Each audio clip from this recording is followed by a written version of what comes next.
एक कहानी, एक ऐसे 15 साल के लड़के की कहानी जो 15 साल की उम्र में एक जज के द्वारा सजा सुनाने पर 15 बेंतें खाई थी। ये कहानी एक ऐसे वीर की है जिन्होंने अंग्रेजों को जड़ से लेकर सर तक हिलाकर रख दिया था। ये कहानी एक ऐसे वीर की है जिन्होंने 18 साल की उम्र में फांसी के तख्ते पर खुशी खुशी चढ़ गए, और वो इसलिए ताकि आज हम चैन की जिंदगी जी सके। उस महान युवक का नाम खुदीराम बोस है, जिसका जन्म 3 दिसंबर 1889 को पश्चिम बंगाल के मिदनापुर जिले में हुआ था। इसके जन्म से पहले इनके 2 भाई और थे, लेकिन किसी बीमारी के कारण वे दोनों इस दुनिया से जा चुके थे, जिस कारण से खुदीराम बोस के माता पिता बहुत डरे हुए थे। और खुदीराम के बदले किसी को उनके माता पिता ने खुद्दी के कुछ मुट्ठी दिए थे। खुद्दी का मतलब यह होता है कि बिहार और बंगाल में चावल के छोटे छोटे टुकड़े को खुद्दी कहा जाता है, और यही कारण था कि उसका नाम खुदीराम पड़ा। जब खुदीराम की उम्र 15 साल की थी तब ये अंग्रेजों के विरुद्ध खड़े हो गए थे। अंग्रेजों के खिलाफ लोगों को जागरूक करने के लिए पर्चा बांटने लगे। उस पर्चे पे कुछ और नहीं, सिर्फ वंदे मातरम लिखा हुआ था। एक दिन मिदनापुर जिले में पर्चा बांटने के दौरान एक पुलिस अधिकारी ने इसे पकड़ लिया, तो इन्होंने तगड़े वाले मुक्के की चोट उसके सीधे नाक पे मारी। अधिकारी के नाक से खून बहने लगा और खुदीराम को पहली बार 15 साल की उम्र में गिरफ्तार कर लिया गया। उस समय वहां के जज थे किंग्सफोर्ड, जिन्होंने खुदीराम को लेकर यह सजा सुनाई कि इस लड़के को 15 बेंतें लगाई जाए, क्योंकि इनकी उम्र 15 वर्ष की थी। और फिर उस उम्र में उन्होंने 15 बेंतें अपने पीठ पर खाई, और उसी दिन से उस जज के खिलाफ खुदीराम का गुस्सा बहुत ज्यादा बढ़ गया।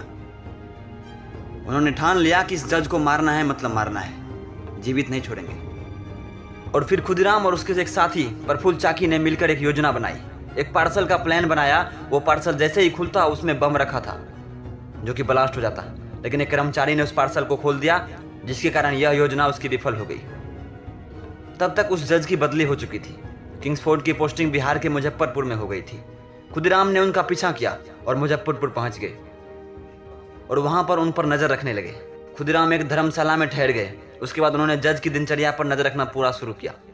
अब वो तारीख थी 30 अप्रैल 1908 की, जब खुदीराम बोस और प्रफुल्ल चाकी ने मिलकर यह योजना बनाई कि जब बग्गी में किंग्सफोर्ड निकलेंगे तब उन पे बम मारकर उनकी हत्या कर देंगे।